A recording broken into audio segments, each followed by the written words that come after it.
Hello everybody, it's Mr. Ray here with our next lesson in grade 11 University Math.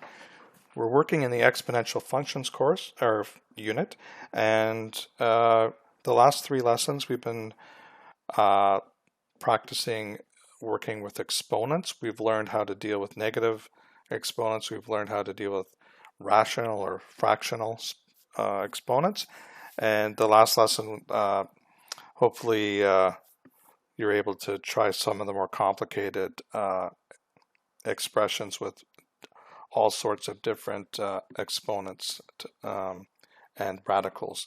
So today, the next three lessons to finish off the unit, we're actually going to be looking into exponential functions, which is what this whole unit is targeted towards. So this is the first time you've been learning about exponential functions. So you've so far in your math career, you've learned about linear functions, you've learned about quadratic functions, you've sort of learned about rational expressions, not functions yet, that'll be next year, and most recently you've learned about trigonometric functions. So today we're going to branch off into another type of function called exponential functions. So if we're looking at the equation looks like y, or f of x, equals a times b to the power x. Okay, now we've been working with bases and exponents, so just to clarify, the b here is the base, the x is the exponent, and the a is just a multiplier at the front, and what that turns out to be is the initial value. So we'll talk about that in a second. So the exponential function, it's just, you can see the difference. This is completely different from quadratic. Quadratic had an exponent, but that exponent was always 2. Okay, you always had an x squared term. So what we changed when we did quadratic functions is we changed the value of x, which was the base. So when we did our table of values, we kept changing what we were squaring to get the different points on the graph. This is the opposite. So what we're actually changing when we have exponential functions is not the base. The base is going to be constant for the whole function. What we're changing is the exponent.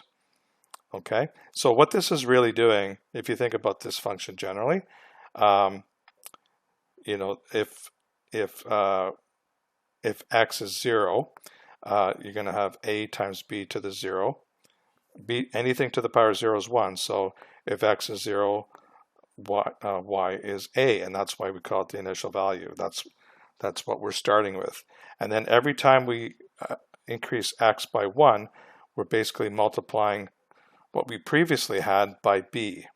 So for example, if x equals 1, y is equal to a times b to the 1, or just a times b. If x equals 2, well, then you've got a times b squared, which is a times b times b. So you can see you're just, every time you increase x, you're multiplying by the base one more time. Okay, so that's how this works. Now obviously you're going to have an actual number for your base when you have a function, and you're going to have an actual number for a. A lot of times a is just 1, so if you don't see it there, just you know the value in front is 1. You're starting with 1. Okay, now a common mistake I see students making is if I gave the equation y equals 3 times 2 to the x, you can't multiply the 3 and the 2 together. BEDMAS tells you do the exponent first, and a lot of times with the brackets around makes it completely clear. But even if I didn't have the brackets, a times b to the x, you have to do the b to the x before you multiply by a. So never multiply the a with the b before you apply the exponent. The exponent gets applied first, and then that result gets multiplied by a. Okay, so what we're going to be doing this lesson is learning just generally about the exponential function, what some of the different values will because we're going to be looking at the equation, the graph, and the table of values. And we're not just looking at those three things for exponential functions. We're going to compare it back to linear and quadratic and see, can we recognize an exponential function from its graph, from its equation, from its table of values, and if so, how do we do it? Okay, so I'm just going to go through some of these key concepts. Some of them I'm going to talk more about later, but the first thing before I get into this, because I actually talk about it down here, the value of the base is important. Okay, the base will tell you a lot about what's going on with this function. So if the base is bigger than 1, for example, if it was 2, basically based on what I was talking about earlier, every time x gets increased, we multiply by the base one more time. So if the base is bigger than 1, for example 2, it means every time we increase x by 1, we multiply the previous value by 2. So every time we multiply by 2, we're making the value bigger. Okay, so it doesn't have to be 2. If it was multiplying by 3, it'd be even bigger. But anything over 1, even like 1.01, that's going to make the previous value bigger than it was one value of x ago. Okay, so if b is bigger than 1, we actually call this a growth function. And that we call it a growth function because the value of y is growing. Now, what happens if it's not bigger than 1? Now, we're going to look, there's a special case. If the base is 1, basically you're multiplying by 1 over and over again. So what's happening to your previous value? Well, it's not changing at all. So we can't actually have a b value of 1 because it would not be an exponential function. So we skip 1 and we basically look to what if b is between 0 and 1. Okay, for example, 0.5. So if my base is 0.5, that means I'm multiplying by 0.5 over and over and over again based on the value of x. So x times I will be multiplying by b, or in this case by 0.5. So what happens to the value of y when I multiply by something between 0 and 1? Well, it's going to get smaller. Okay, no matter how close to 1, if it was 0.999, still going to be smaller than the previous value. Obviously, if it's some ridiculously small value like 0.01, it's going to get smaller a lot quicker. Okay, but any value between 0 and 1 is like a fraction of what the previous value of y was. So we call this a decay function. Okay, so if b is bigger than 1, the value of y is getting bigger, it's growing. If b is between 0 and 1, the value of y is decreasing or decaying. Okay. Now what happens if b is 0? Well, if b is 0, multiplying by 0, everything becomes 0. So again, just like 1 doesn't work for exponential functions, 0 doesn't work either. And negative values are even worse because if you actually graph something with a negative base, it's not really a continuous curve. It kind of goes back and forth between negative and positive values all the time. It makes no sense in terms of what we're working with. So these are the only possible values of b. b has to be bigger than 1, and it can't be equal to 1. So that's the restriction on b. Now, we talked about the table of values, and from grade 9 and 10 that linear table of values, you could look at the first differences. If they're constant, that function is linear, or that relationship is linear. If you looked at a table of values, the first differences weren't constant, but the second differences were, that the function is quadratic. Now, with exponential functions, and I'll get to this later, there is another pattern that we could look at a table of values of an exponential function and recognize that it's exponential. So we'll discover that in a few minutes. Excuse me. Now we've just talked about this part. The exponential function f of x equals b to the x is an increasing function representing growth. So that's what we talked about when b is bigger than 1, or a decreasing function representing decay when b is between 0 and 1. So if you were actually graphing these,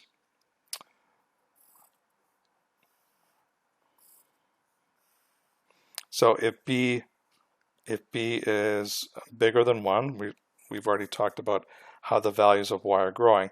If you graphed it, you'd actually get a graph that looks like this.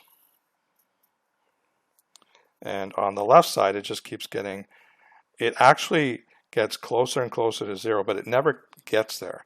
So we call the x-axis an asymptote, because this value just continually gets closer and closer. Okay, and we'll talk a little bit about that, I believe, later in these lessons. So this would be a growth function. You can tell it's growing, and this is when b is bigger than 1.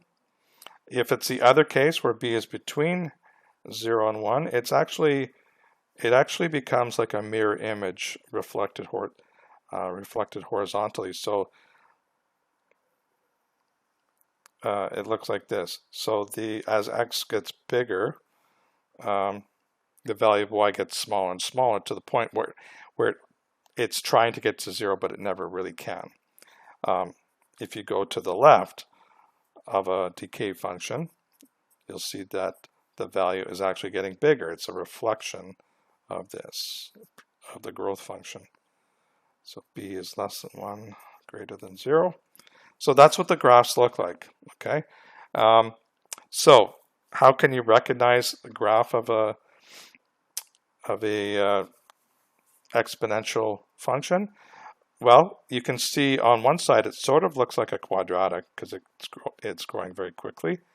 But on the other side, it's approaching an asymptote. It's getting smaller and smaller, approaching, in this case, the x-axis. So it's kind of it's got almost like two faces to the graph. One side of the graph getting hugely bigger very quickly, and the other side getting hugely smaller, and it's approaching 0. Okay, and that applies to both of these graphs. It's just that the sides have flipped in terms of which side is growing, which side is approaching 0. Okay, let's read on. The exponential function f of x equals b of x has the following characteristics. If b is bigger than 0, the function is defined. Its domain is x is all real numbers. You can see from my graphs here, it doesn't matter what b is. I could plug in any value of x and get a valid value for y, or f of x. Okay, so we're not talking about the restriction on b now. We're talking about, are there restrictions on x? And there's not, because I could see that this graph goes on forever to the right. It also goes on forever to the left. It keeps going leftward. Okay, its range, the value of y can be any real number, but y has to be greater than 0. It can't be 0, but it can be anything larger than 0. Now, if b is bigger than 1, this is the growth situation, then the greater the value of b, the faster the growth. For example, if I had a function f of x equals 2 to the power x, compare that to the graph of f of x, g of x equals 5 to the power x, what you'll see is the graphs, they take off a lot quicker. So the bigger the value of b, the faster the growth becomes. So there will be a little exercise at the end of this for you to experiment with that, with graphing, and see that for yourself. So that's what we just talked about. If b is between 0 and 1, the lesser the value of b, the faster the decay. So lesser meaning the closer the value is to b, the faster the decay. So it's a little harder to see this side, but as b gets closer to 0, this gets closer to 0 quicker than if, say, the value was 0.75. compared to 0.01, the difference you'll see is how much quicker it gets closer and closer to 0. And the function has the x-axis, or y equals 0 is the horizontal asymptote. We call it a horizontal asymptote because it's left to right. And the asymptote, basically, in case you don't know what the asymptote means, it's a line that a function gets closer and closer to, but never actually quite gets there. Okay, and the functions, we didn't talk about this. If I plug in, no matter what the value of the base, if I plug in x equals 0, any base to the power 0 is 1. So that means I will always have a y-intercept of 1 for any value of b, whether it's growth or decay also. Okay. Linear, quadratic, exponential functions can be recognized from the graphs. So we've talked about this, well, at least from the exponential side, what a graph of exponential function looks like. But remember, linear functions are straight lines. Quadratic functions are parabolas. And the definition from the textbook says exponential functions can be recognized by quickly increasing or decreasing curves with a horizontal asymptote. So whatever wording you want to describe that, that's fine, but basically you've got two sides. One side's increasing dramatically and the other side is decreasing dramatically to a value of 0, but never quite getting there.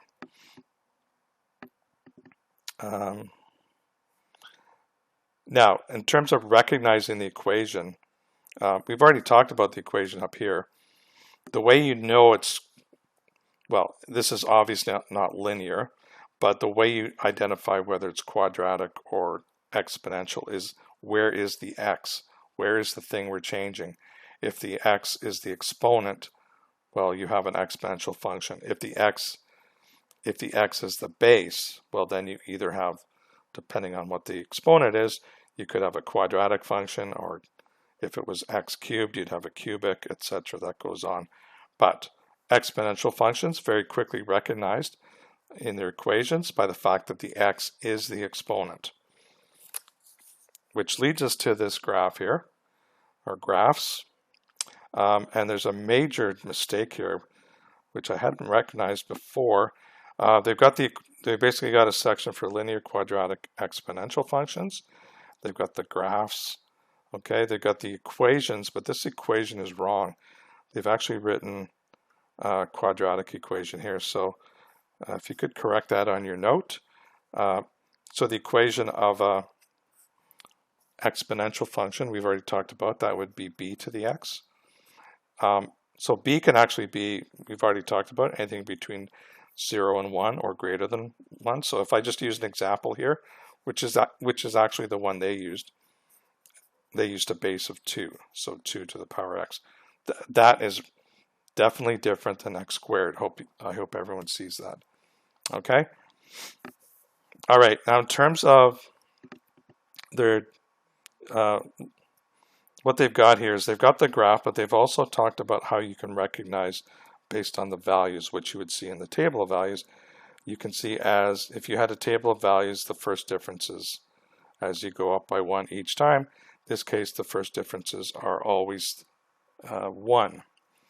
Okay, and the fact that the first differences are all the same tells you it's a linear function.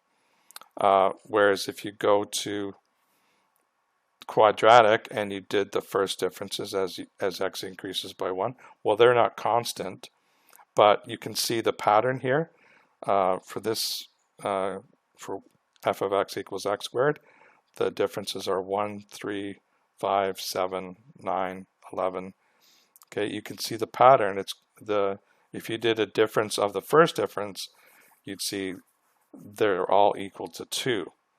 Okay, so that's just another way of saying the second differences are constant. Okay, so what happens with exponential? So here they're showing again the first differences, the change in y as x goes up by 1.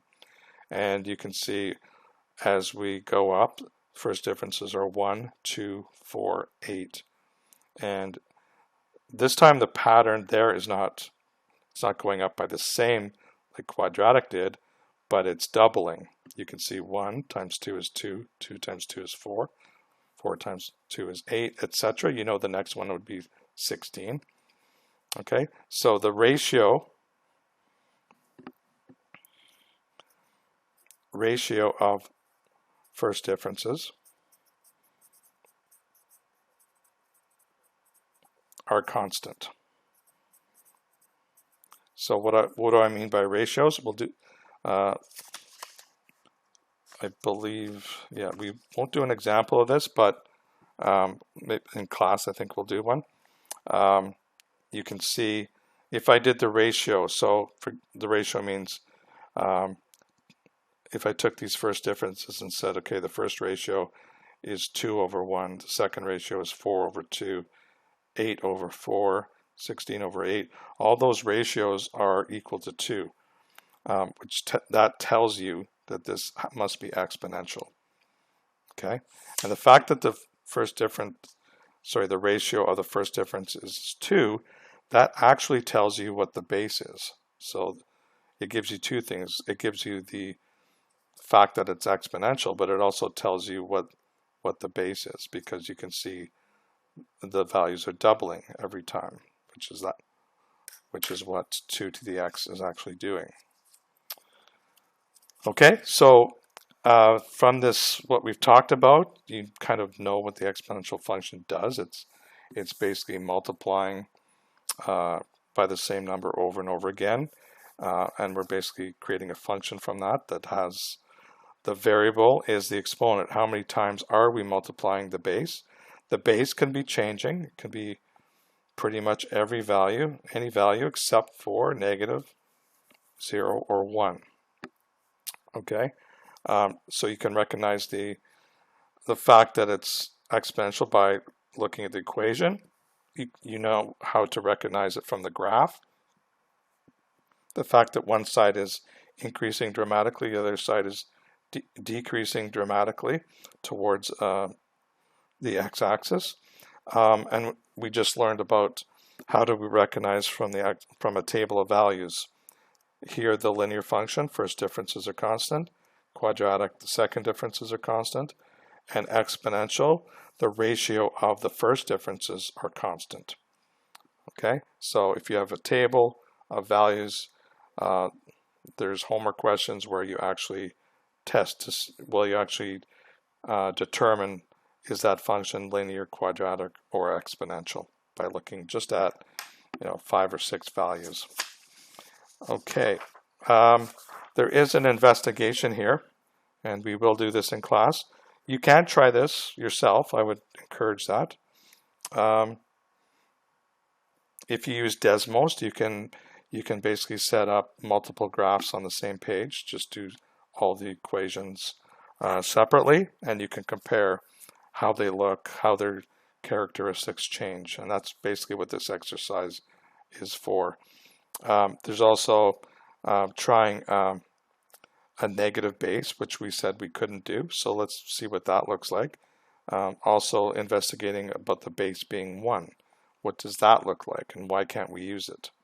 Okay, so it's kind of a discovery thing about some of the characteristics we've already talked about.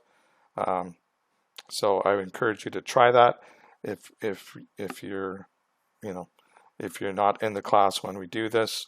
And then there's a couple of homework questions. One is, like I talked about, here's a table of values. Use the first differences, second differences, and ratio of the first differences to determine what each of these table of values represents. Okay, if none of those things work out, if the first and second differences aren't constant, and the ratio of the first differences aren't constant, well, then the table would not represent any one of the 3 types we just talked about. And I think there's one more question. This one's a pretty simple one. Based on what the graph looks like, tell me what type of function it is. So that should be pretty straightforward. So try the investigation. using Desmos or some graphing technology just to compare the different graphs and try the table of values to identify what type of function it is. Okay, so in our next lesson we're going to take what we've learned here with, starting our look at exponential functions, and we're going to apply transformations. We're going to shift the graphs around, we're going to stretch and compress, all the things we did with all our other functions. And the good news is we'll be using the same parameters, A, K, D, and C. They will all have the same effect. So that's what we do next lesson. And then the final lesson will be looking at applications of exponential functions. Okay, that's it for today. Hope it made sense to you, and we'll see you on the next lesson. Take care.